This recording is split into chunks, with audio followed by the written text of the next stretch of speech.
হাওড়া বিকানের এক্সপ্রেসে করে এবারের আমাদের যাত্রা শুরু হলো জয়পুরের উদ্দেশ্যে। 7ই জুন রাত্রি 11টা নাগাদ ট্রেনে চেপে আমরা রওনা দিলাম জয়পুরের উদ্দেশ্যে। এইবারের ভ্রমণ সিরিজে আপনারা দেখতে পাবেন জয়পুর ভ্রমণ, তার সাথে ঝালানা লেপার্ড রিজার্ভের লেপার্ড সাফারি এবং একই সাথে রাজস্থানের বিখ্যাত রণথম্বোর টাইগার রিজার্ভে আমাদের ভ্রমণ অভিজ্ঞতা। যেহেতু রাতের ট্রেন ছিল তাই ট্রেনে উঠেই বিছানা করে আমরা শুয়ে পড়লাম। আমাদের সিট ছিল থার্ড এসি ইকোনমি কোচে। থার্ড এসি ইকোনমির সিটগুলো ছোট হলেও তুলনামূলক নতুন কোচ হওয়ায় কোচ যথেষ্ট ছিল ভালো। বিকানের এক্সপ্রেসে করে হাওড়া থেকে জয়পুর যেতে সময় লাগে প্রায় 12.5 ঘন্টার মতো। বিকানের এক্সপ্রেস ছাড়াও হাওড়া থেকে রয়েছে যোধপুর এক্সপ্রেস এবং শিয়ালদা থেকে রয়েছে আজমের এক্সপ্রেস। এছাড়াও কলকাতা স্টেশন থেকে বেশ কিছু উইকলি ট্রেন রয়েছে, যেগুলোর ডিটেলস আমি স্ক্রিনে দিয়ে দিলাম। আপনারা কিন্তু আপনাদের সুবিধা অনুযায়ী বুকিং সেরে ফেলতে পারেন এই ট্রেনগুলোতে।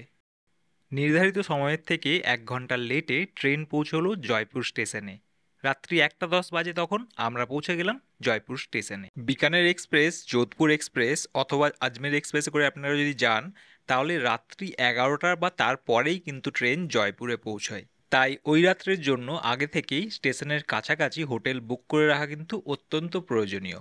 অথবা আপনারা চাইলে স্টেশনেই রিটায়ারিং রুমে রাত্রিবাস করতে পারেন, যেমনটা আমরা করেছিলাম। 1 নম্বর প্ল্যাটফর্মের ওপরে রয়েছে রিটায়ারিং রুম, যেটা আইআরসিটিসি দ্বারা পরিচালিত। 12 ঘন্টার জন্য এখানে চার্জ 1350 টাকা মতো এবং 24 ঘন্টার জন্য প্রায় 1700 টাকা চার্জ লাগে। এটা অনলাইনে আগে থেকেই বুক করে রাখতে হয়। তো এইমাত্র আমরা রিসেপশন থেকে সব কাগজপত্র দেখিয়ে চেক ইন করলাম। আমাদের বুকিং যে স্লিপটা ছিল সেটা আর ডকুমেন্টসগুলো লাগলো, সেইগুলো দিয়ে চেক ইন হয়ে গেছে। রুমটা একটা ছোট্ট করে রুম ট্যুর করে দিই আপনাদের। তো এই হলো একটা double bed AC room. AC রয়েছে আর এই একটা ডাবল বেড রয়েছে। তার দুপাশে এই পাশে একটা আয়না দেওয়া হয়েছে, স্টোরেজ ইউনিট রয়েছে, কাপ টাপও রয়েছে দেখছি ভেতরে। আর এই পাশে ড্রয়ার আছে, একটু ভাঙা ভাঙা অবস্থা। আর দেওয়ালটার মানে বাথরুমের পাশে যে দেওয়ালটা সেটা একটু ড্যাম্প ড্যাম্প মনে হচ্ছে। আর টয়লেটটা মোটামুটি বেশ বড়, গিজারও রয়েছে, পরিষ্কার পরিচ্ছন্ন মোটামুটি। এসি আপাতত আমরা জাস্ট চালালাম, জানি না কতটা কি ঠান্ডা হবে, এখন দেখা যাক। এসি তো চলছে। আর এই পাশটাতে এরকম ফ্যান, টিভিও রয়েছে, প্লাস এই পাশে একটা টেবিল মতো রয়েছে। আর এই দিকটাতে একটা জানলা রয়েছে, এই দিকটা দিয়ে দেখলে স্টেশনের ওই দিকটা দেখা যাচ্ছে। এই রুমটা আমরা 12 ঘন্টার জন্য বুক করেছি। দুজনের জন্য এই রুমটার ভাড়া আমাদের পড়েছে 1350 টাকা মতো। কালকে তো মোটামুটি আমরা রাতে চেক ইন করে নিয়ে একটু ফ্রেশ হয়ে নিয়ে ঘুমিয়ে গেছিলাম, আর সেরকম কিছুই করা হয়নি। তবে এইটা মানে এখানে রুম নেওয়াটা কনভিনিয়েন্ট ছাড়া আর কিছুই না। মানে ট্যারিফ হিসেবে বলা যায় 12 ঘন্টার জন্য 1350 টাকা প্রায় একটু বেশি ট্যারিফ। তারপরে রুমে এসে ঢুকে দেখলাম যে একটা দুটো লাইটও খারাপ আছে, বাথরুমটারও ফ্লাশ ঠিকঠাক কাজ করছে না, এসিও মানে পুরোপুরি ঠিকঠাক কাজ করছে না, টেম্পারেচার 30-এর নিচে কোনোভাবেই নামানো গেল না, আর মোডও কিছু চেঞ্জ হচ্ছে না, ও অটোমেটিক নিজের মতো চলছে, একটু হালকা হালকা ঠান্ডা হচ্ছে। প্রথমটাতে তো বিভৎস গরম ছিল, যাই হোক রাতের দিকে আস্তে আস্তে ঠান্ডা মোটামুটি রুম হয়ে গেছিলো, যার জন্য মোটামুটি কমফোর্টেবল স্লিপ হয়েছে। এখন সকাল হয়ে গেছে, এই আমরা এখন এখানে 12টা পর্যন্ত টাইম আছে, এরপর চেক আউট করে এখান থেকে আমরা আজকে জয়পুরটা ট্যুর করব। তার আগে আমাদের রুম ঠিক করতে হবে। আমরা কালকে এখানে ঝালানাতে যাব, যেখানে লেপার্ড সাফারি হয়। তো চেষ্টা করছি ওই পাশের দিকে থাকার, কারণ সকাল থেকে ওখানে সাফারি হয়, তো ওই পাশের দিকে থাকলে সুবিধা হবে। কালকে পুরো দিনটা আমাদের ওই সাফারি করেই কাটবে, আর আজকের দিনটা জয়পুরের লোকাল যতগুলো ট্যুর করা সম্ভব সেটা আমরা করব। তো চলুন আজকের দিনটা স্টার্ট করা যাক। স্টেশন থেকে বাইরে বেরিয়ে ওলা করে আমরা রওনা দিলাম জালানা লেপার্ড রিজার্ভের উদ্দেশ্যে। জয়পুরে ওলা উবের দুটোই চলে, তো রেট যদি রিজনেবল মনে হয় তাহলে আপনারা লোকাল ট্রান্সপোর্ট হিসাবে ওলা উবের করতে পারেন। এছাড়াও স্টেশনের বাইরে আপনারা পেয়ে যাবেন প্রচুর অটো, যেগুলো আপনাদের গন্তব্যস্থলে নিয়ে যায়, তবে বেশিরভাগ সময়ই সেইগুলো বেশি রেট চায়, বার্গেন করে আপনারা কম করতে পারেন। ঝালানা যাওয়ার জন্য আমাদের ওলাতে চার্জ পড়েছিল 250 টাকা, যেটা 10 কিলোমিটার দূরে। সেখানে অটোওয়ালারা ভাড়া চেয়েছিল প্রায় 200 টাকা, সেই জন্য আমরা ওলাটাকেই প্রেফার করেছিলাম। এছাড়াও আপনারা অটো করে কিন্তু জয়পুর ট্যুরও করতে পারেন, যেটা 600 থেকে 800 টাকা পর্যন্ত ওরা চার্জ করে থাকে। তবে এর মধ্যে জয়গড় এবং নাহারগড় ফোর্ট কিন্তু ধরা থাকে না।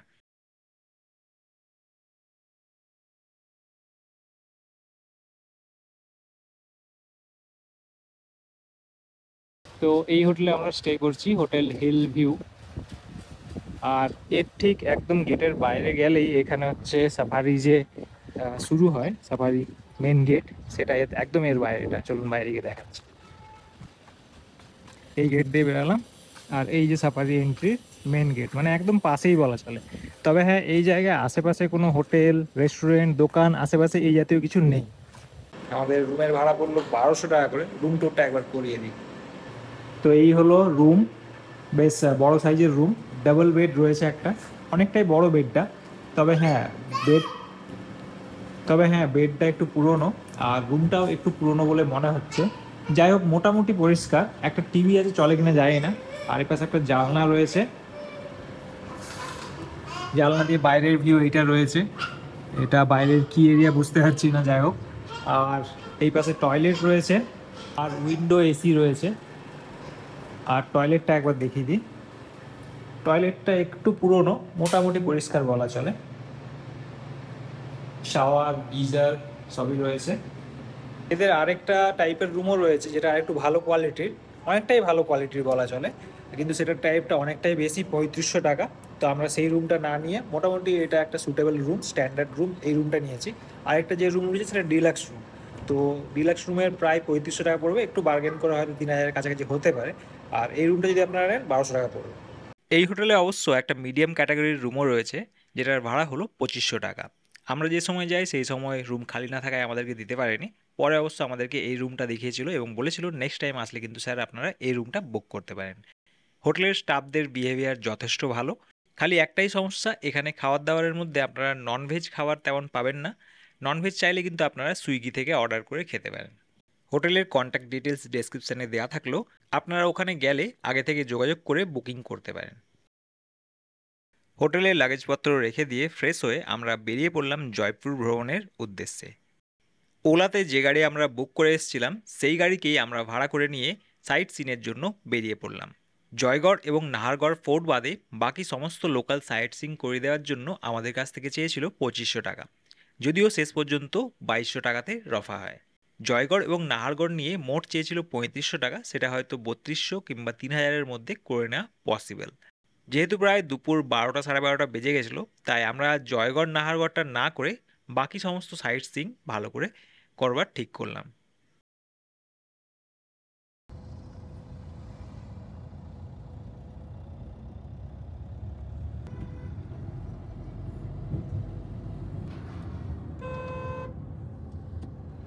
তো সবার ফার্স্ট পয়েন্টে আমরা এখন চলে এসেছি, যেটা হলো অম্বর ফোর্ট। এখানে লোকালরা আমের ফোর্টও বলে।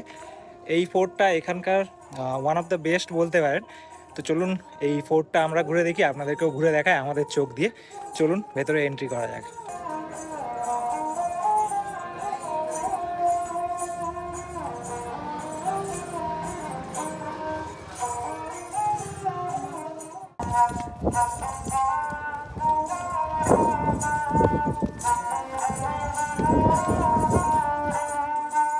আমরা জাস্ট ভেতরটা এন্ট্রি করলাম, আর এইটা নিচের পোর্শনটা, আস্তে আস্তে উপরের দিকে যেতে হবে। এই নিচের পোর্শনটা মানে চারিদিকটা দেখতে এখান থেকে খুব সুন্দর লাগছে, তবে রোদও আর গরমও আছে বেশ। এই যে গেটটা, এটা হলো সুরজ পোল বা সান গেট। এই দিক থেকে দেখলে সানরাইজ দেখা যায়। মেন গেটের ঠিক বাইরে এরকম দুটো কামান দেওয়া, আর ভিতরে গেট। অম্বর ফোর্টে যাওয়ার জন্য এখানে টিকিট কাউন্টারে টিকিট কাটতে হয়, 102 টাকা করে টিকিট, এন্ট্রি টিকিট। স্টুডেন্ট হলে স্টুডেন্টের চার্জেস একটু কম রয়েছে। পুরো টিকিট লিস্টটা আমি দিয়ে দিলাম, দেখে নিতে পারেন। এখন টিকিট নেওয়া হয়ে গেছে, এই আমরা এন্ট্রি করছি অম্বর ফোর্টের ভেতরে।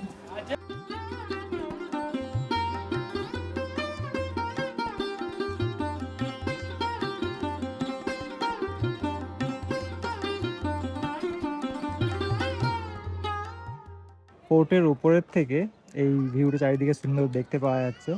চারিদিকের ভিউটা বেশ দারুণ লাগছে এখান থেকে। আর এই যে আমরা এখন দাঁড়িয়ে আছি, এইটা হলো দিওয়ানে আম। এটা একটা দরবার ছিল, চলুন ভেতর থেকে ঢুকে একটু দেখা যায়। এই দিওয়ানে আমে তখনকার দিনে রাজা তার মন্ত্রীদের সাথে জনতাদের সঙ্গে দরবার করতেন। এই দরবারে আম জনতাদের সুবিধা এবং অসুবিধার কথা শোনা হতো।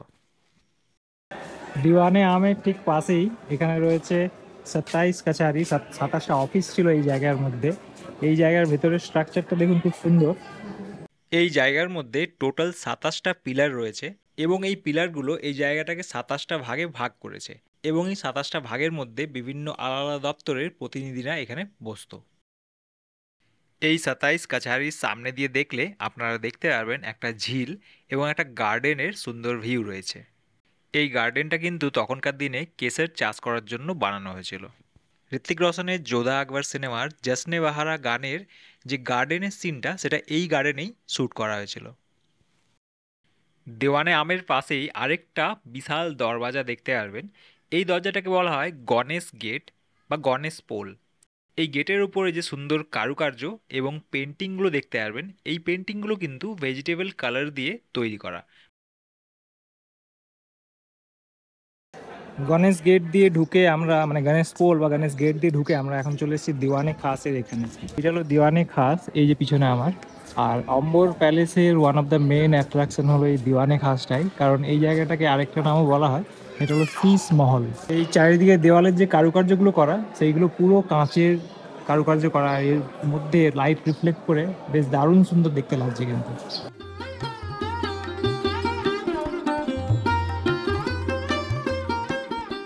শীতকালের সময় মহারাজারা এই শীষ মহলটাকে বেডরুম হিসেবে ব্যবহার করতেন আর এখানে মশাল জ্বালানো হতো। মশালের আলোর রিফ্লেকশন যখন এই কাঁচগুলোর মধ্যে পড়তো, অপূর্ব সুন্দর লাগতো তখন এই শীষ মহল।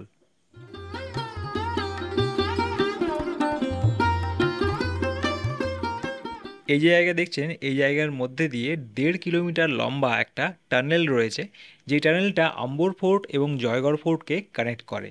কিন্তু কোভিডের পর থেকে এই টানেলটাকে বন্ধ করে রাখা হয়েছে। আর এই সামনে দুটো বিশাল কড়াই দেখতে পাচ্ছেন, এই কড়াই দুটো কিন্তু যোধা আকবর সিনেমাতে ইউজ হয়েছিল। এগুলো তখনকার দিনের কড়াই নয়, এগুলো স্পেসিফিক্যালি সিনেমার জন্য বানানো হয়েছিল। অম্বর ফোর্ট দেখে এবার আমরা রওনা দিলাম পরবর্তী গন্তব্যস্থলের দিকে। অম্বর ফোর্ট থেকে ডাইরেক্ট আমরা চলে এলাম এখন জলমহলের এখানে। অম্বর ফোর্ট যাওয়ার পথেই জলমহলটা পড়ে, তাও আমরা যাওয়ার সময় না দেখে এই ফেরার পথে এখন এপাশ দিয়ে দেখে জলমহল দেখে আগের দিকে এগিয়ে যাচ্ছি। তো এই হলো সেই জলমহল, মানে চারিদিকে জল দিয়ে ঘেরা। মানে এখন জলমহলের যে অবস্থা, এই মুহূর্তে মানে ভেতরে যাওয়া পসিবল না, কিন্তু আগে এই ভেতরে দরবার হতো। জলমহলের ভেতরে এখন যাওয়া না গেলেও এই জলমহলের ভিউ কিন্তু খুব সুন্দর। পেছনে আরাবল্লী পর্বত আর জলের মধ্যে অবস্থিত এই জলমহল দেখতে বেশ সুন্দর লাগে। এর সামনে দাঁড়িয়ে বিভিন্ন লোকে ছবিও তোলায়। এখানে বিভিন্ন ধরনের ট্রেডিশনাল ড্রেস পরেও কিন্তু ছবি আপনারা তোলাতে পারেন।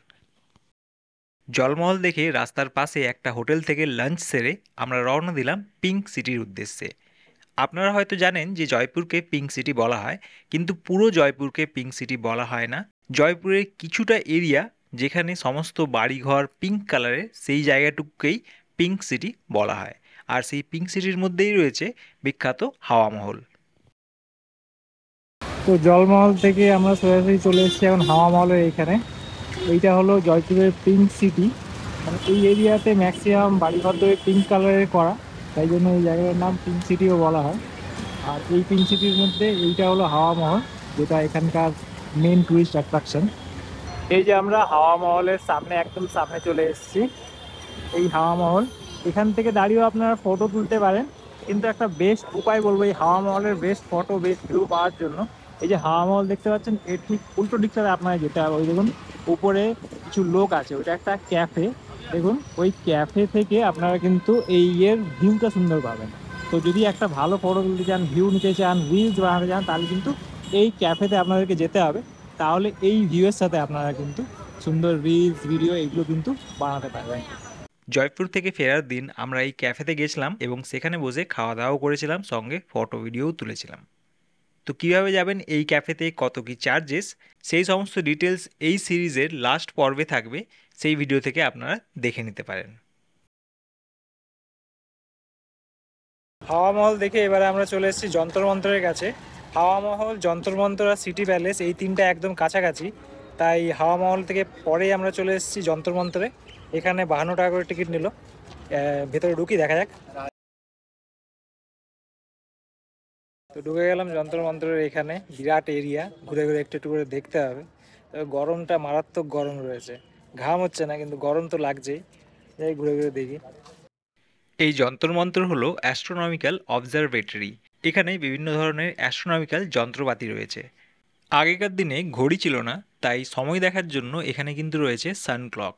এছাড়াও এখানে এক ধরনের যন্ত্র রয়েছে যার মাধ্যমে আপনি যে কারো রাশি সম্বন্ধে জানতে পারেন। এছাড়াও যে কোনো মানুষের কুষ্টি তৈরির জন্য এখানে যন্ত্র রয়েছে। এছাড়াও আরও বিভিন্ন ধরনের যন্ত্র রয়েছে এইখানে। আপনি যদি ডিটেলসে এ সম্বন্ধে জানতে চান তাহলে অবশ্যই যন্ত্রমন্ত্রে আসলে গাইড নিয়ে ঘুরবেন।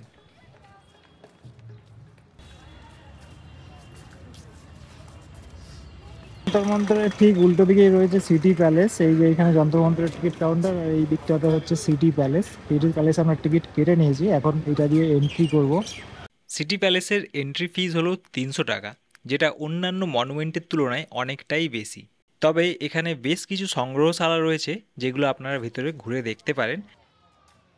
সিটি প্যালেসে ঢুকেই ফার্স্টে এই মিউজিয়ামটা দেখতে পাবেন। এটা হলো টেক্সটাইল মিউজিয়াম।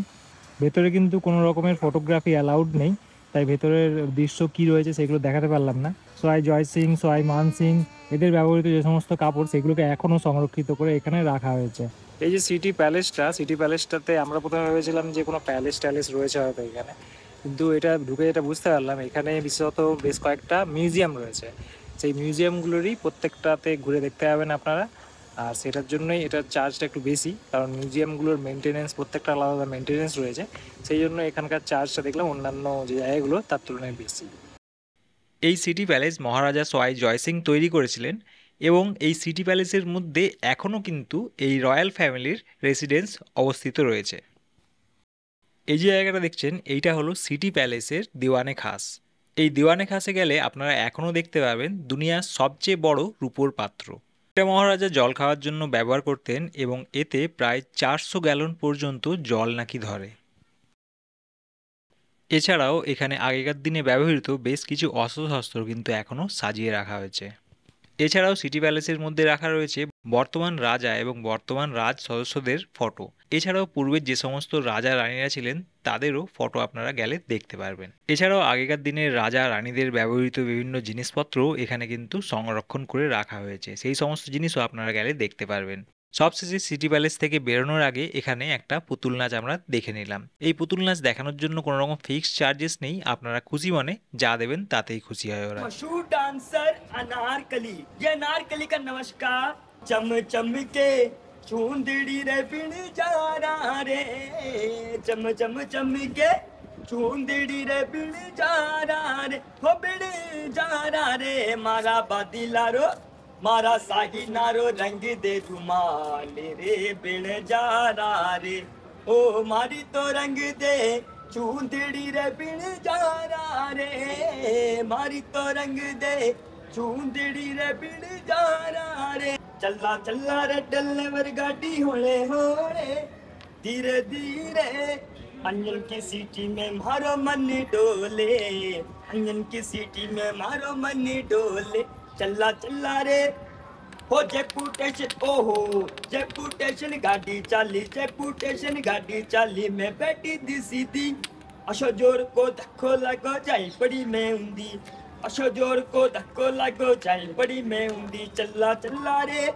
दौड़ा दौड़ा रे डलेवर गाड़ी होले কেমন নাচছে होले, দেখ। धीरे धीरे मन डोले रे मारो तन डोले, आना तेरा लजिया जावे रे दीवाना, थरोड़ी रे माड़ी बाड़ी में, ओ हाजी रे दीवा ओए होए, हाजी रे दीवाना तू तो काई रे फिकर में पड़ियो रे दीवाना, काई रे फिकर में पड़ियो रे दीवाना, थरोड़ी रे माड़ी बाड़ी में, ओ हाजी रे दीवाना हाजी रे मस्ताना, तू तो एक लड़ी मत छोड़ो रे जोगीड़ा। এরপরে সিটি প্যালেস থেকে বেরিয়ে আমরা সোজাসুজি চলে গেলাম অ্যালবার্ট হলে, যেটা জয়পুরের সিটি মিউজিয়াম।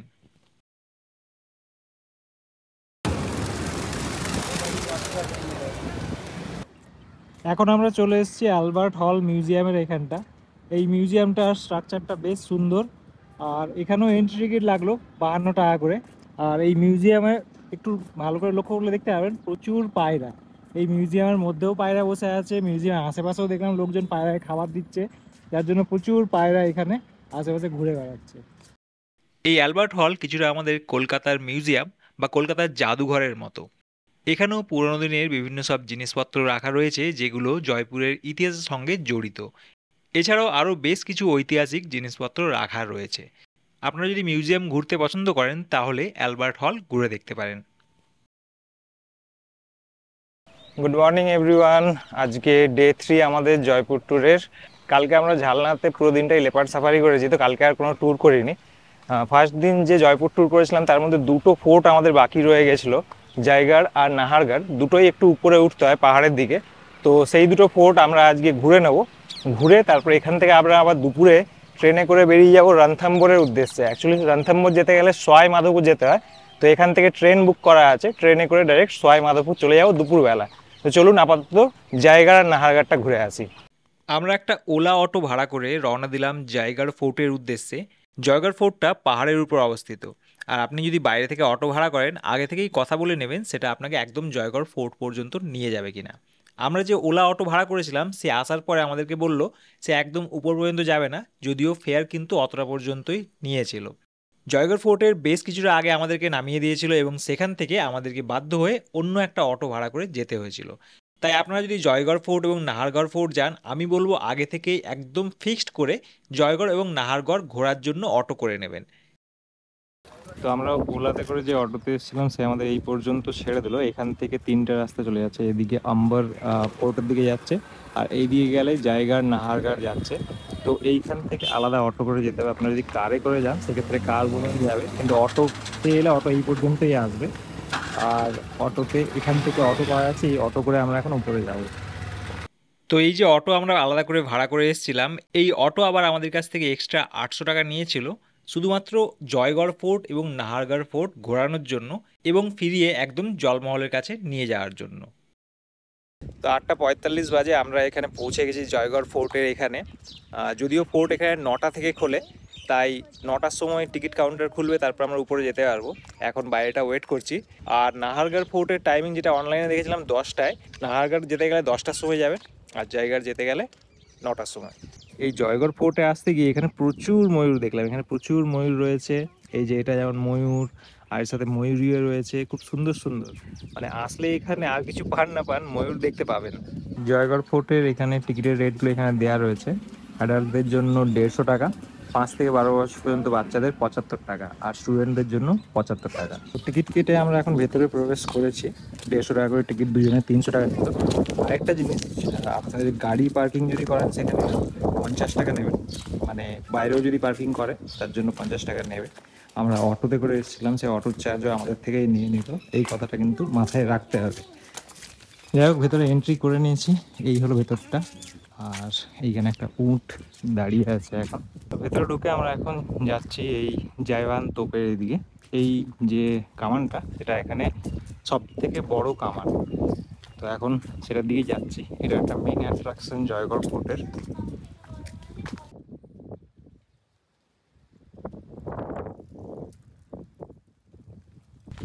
একদম সকালে 9টায় এন্ট্রি করে নিয়েছি। আমাদের ছাড়া এখানে ফোর্টের এখানে আর কেউ নেই, ফোর্টের লোকজন ছাড়া। আর আমাদের ছাড়া এখানে কেউ নেই, টুরিস্ট। 9টা থেকেই স্টার্ট হয়, আমরাই ফার্স্ট এন্ট্রি করলাম। এখন যত তাড়াতাড়ি পারি ঘুরে আবার নাহারগড়ের ওদিকে যেতে হবে।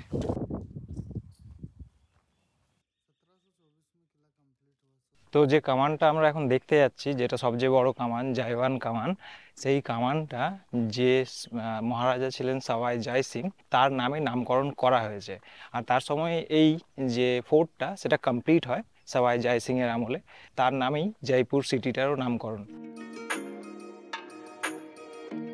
আগের দিন যে আমির ফোর্টে গেছিলাম সেখানে হচ্ছে রাজারা থাকতো, আর জয়গড় ফোর্টটাকে বানানো হয়েছে এই আমির ফোর্টটাকে রক্ষা করার জন্য।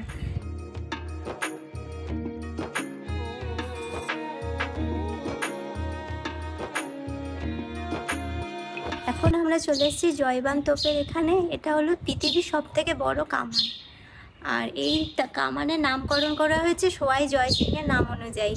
আর এই কামানের যে নলটা দেখতে পাচ্ছেন, এই নলটা পুরো অষ্টধাতুর তৈরি। আর এই কামানের রেঞ্জ হলো 35 কিলোমিটার। একবারই টেস্টিংয়ের জন্য ব্যবহার করা হয়েছে, তারপর থেকে কিন্তু আর ব্যবহার করা হয়নি। আর যে গোলাটা 35 কিলোমিটার দূরে পড়েছিল সেখানে একটা পুকুর তৈরি হয়েছে, তার নাম হলো গালিমার। এই ফোর্টটার জন্য রেন ওয়াটার হারভেস্টিং সিস্টেম করা হয়েছিল যাতে এখানে জলের সমস্যা না হয়। জয়গড় ফোর্ট যেহেতু পাহাড়ের উপর অবস্থিত, তাই এত উপরে কুয়ো বা পুকুরের ব্যবস্থা করা সম্ভব ছিল না, তাই এখানে রেন ওয়াটার হারভেস্টিং সিস্টেম বানানো হয়েছিল। এই রেন ওয়াটার হারভেস্টিং সিস্টেমের মাধ্যমে এখানে জল পরিশ্রুত করা হতো এবং সেটা স্টোর করা হতো একটা বিশাল ট্যাঙ্কারের মধ্যে। এই ট্যাঙ্কারে পুরো জল ভরলে সারা জয়পুর সিটি 2 বছর পর্যন্ত জল খেতে পারবে। এই যে এখানে ফাঁকাগুলো দেখতে পাচ্ছেন, এই ফাঁকাগুলোর কিন্তু প্রত্যেকটা আলাদা কাজ রয়েছে। এই যে চৌকো মতো ফাঁকা, এইটা কিন্তু কামান চালানোর জন্য। আবার এইখানে একটা ছোট্ট মতো ফাঁকা দেখতে পাচ্ছেন, এইগুলো কিন্তু বন্দুক চালানোর জন্য। এই যে এইটা দেখতে পাচ্ছেন, এটা মিডিয়াম রেঞ্জ। দেখুন এখান থেকে মোটামুটি একটু দূরত্ব দেখা যাচ্ছে। যদি লং রেঞ্জে যেতে হয় সেক্ষেত্রে এই ফুটো দিয়ে চালানো হয়। দেখুন অনেক দূর পর্যন্ত দেখা যাচ্ছে এখান থেকে। আবার ঠিক তার নিচেই একদম শর্ট রেঞ্জে, মানে একদম কাছাকাছি যদি কেউ চলে যায় তাদেরকে মারার জন্য এই ফুটোগুলো ব্যবহার করা হতো।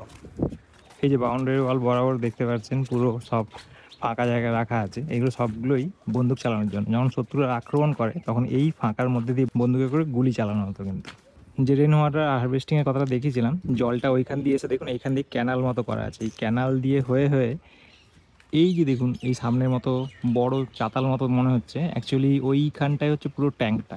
এই জায়গাটা পুরোটা আন্ডারগ্রাউন্ড, মানে জলের ট্যাঙ্ক রয়েছে। এই যে ওয়াটার ট্যাঙ্কটা, এর আরও একটা স্টোরি রয়েছে। এই যে ওয়াটার ট্যাঙ্কটা, এটার কিন্তু মানে যে জল থাকতো, সেই জল শীতকালে গরম থাকতো, আবার গরমকালে ঠান্ডা থাকতো। আর এই জল যে ট্যাঙ্কটা রয়েছে সেটা 40 ফুট পর্যন্ত ডিপ, আর সেই 40 ফুট ডিপ তার নিচে একটা কুঠুরি ছিল, সেখানে খাজানা রাখা হতো, বিশাল খাজানা। তো এইটা মানে জলের ট্যাঙ্কের নিচে খাজানা রাখা হতো। আর যদি শত্রুরা আক্রমণ করতো সেখানে আরেকটা এখানে ছোটো ট্যাঙ্ক বানানো হয়েছে। এই ট্যাঙ্কের মধ্যে কিছু খাজানা এখানে রাখা হতো যাতে শত্রু যদি আক্রমণ করে এই খাজানা নিয়ে চলে যায়, মেন খাজানার উপর অ্যাটাক না করতে পারে। সেই হিসাবে এটা কিন্তু বানানো ছিল, যদিও কোনোদিন এখানে অ্যাটাক হয়নি, তাই সেই খাজানা সুরক্ষিত ছিল।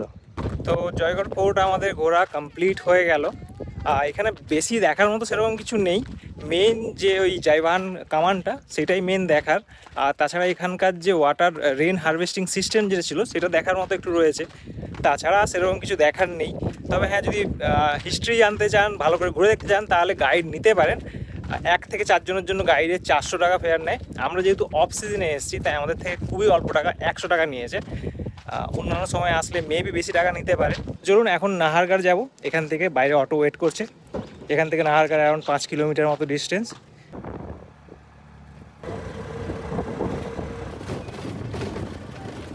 তো পৌঁছে গেছি আমরা নাহারগড় ফোর্টে। এখানকার যে এন্ট্রি ফিস সেটা হলো 52 টাকা করে। তো এন্ট্রি করলাম আমরা নাহারগড় ফোর্টের এখানে। এই যে এইখানে ফার্স্টে ঢুকেই শীষ মহল রয়েছে, এইখানে আপনারা দেখতে পারেন। এটা যদিও আলাদা এন্ট্রি ফিস, এর জন্য 500 টাকা চার্জ লাগে। আমরা যদিও এখানে যাব না, কারণ 500 টাকা দিয়ে দেখার মতো আগ্রহ বা সময়ও নেই। এই যে সেই শীষ মহল, এর ভেতরটা কাঁচের ফ্লোরিং, কাঁচের দেওয়াল, সব কিছুই কাঁচের, যার জন্য শীষ মহল। এর আলাদা টিকিট রয়েছে, 500 টাকা টিকিট। শীষ মহলের ভেতরটা কেমন তার একটা ফটো দিলাম। এছাড়াও এর সাথে এই ভেতরে কিন্তু বেশ কিছু মোমের মূর্তিও রয়েছে। তো এখন বাউন্ডারি ওয়ালের দিকে যাচ্ছি, মানে যেখান থেকে মেন ভিউগুলো দেখা যায়। তো যাই। এই যে আমার পিছনে দেখতে পাচ্ছেন জয়পুর সিটির পুরো ভিউটা এখান থেকে দেখা যাচ্ছে, মানে পুরো প্যানোরামিক একটা ভিউ। দেখতে উপর থেকে দারুণই লাগছে। জানি না আমার ক্যামেরাতে কতটুকু আমি ধরতে পারলাম, কিন্তু দেখতে খুব সুন্দর লাগছে। মানে এই ভিউটার জন্যই বেসিক্যালি লোকজন কিন্তু এইখানে নাহারগড় ফোর্ট ভিজিট করতে আসে। আলাদা করে তেমন কিছু দেখার নেই। হ্যাঁ, যদি আপনি শীষ মহল দেখতে চান, জানি না শীষ মহল কতজন লোকে দেখে এখানে এসে। 500 টাকার টিকিটটার জন্যই মেনলি। আর মেনলি লোক আছে এই ভিউটা দেখার জন্যই। আমরাও এসে ফার্স্ট এই ভিউটা দেখলাম, খুব সুন্দর দেখতে লাগছে। এখানে কিছু ফটো ভিডিও তুলবো, তারপর আবার এখান থেকে যাবো। এখানেও একটা স্টেপ ওয়েল রয়েছে, এই স্টেপ ওয়েলটা চলুন দেখিয়ে দিই।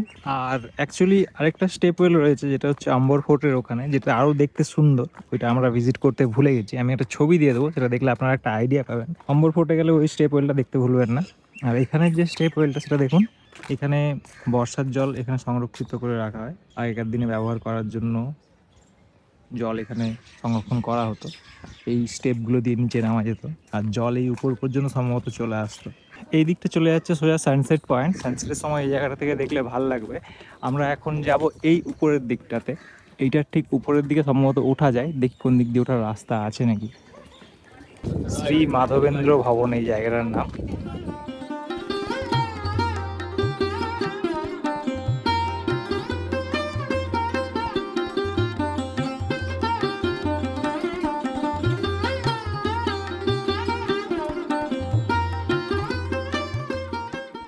নিচে থেকে এই যে টেরেসে যাওয়ার রাস্তা রয়েছে, এই সিঁড়ি দিয়ে উপরে উঠতে হবে। সিঁড়ি দিয়ে উপরে উঠে গেলে উপর থেকেও একটা চারিদিকে প্যানোরামিক ভিউ দেখতে পাওয়া যাবে, সেইটাই দেখতে যাই এখন। এখানে তো ওই বাঁদরের উৎপাত রয়েছে, কোনো খাবারের জিনিস, কোল্ড ড্রিঙ্কস এসব নিয়ে আসলে কিন্তু খুব সাবধান। এই যে উপরে চলে এসেছি এখন, এইখান থেকে সুন্দর প্যানোরামিক ভিউ সিটির দেখতে পাওয়া যাচ্ছে। আর এই বাঁদরগুলো বসে আছে, কিন্তু বি কেয়ারফুল এই বাঁদরগুলোর থেকে।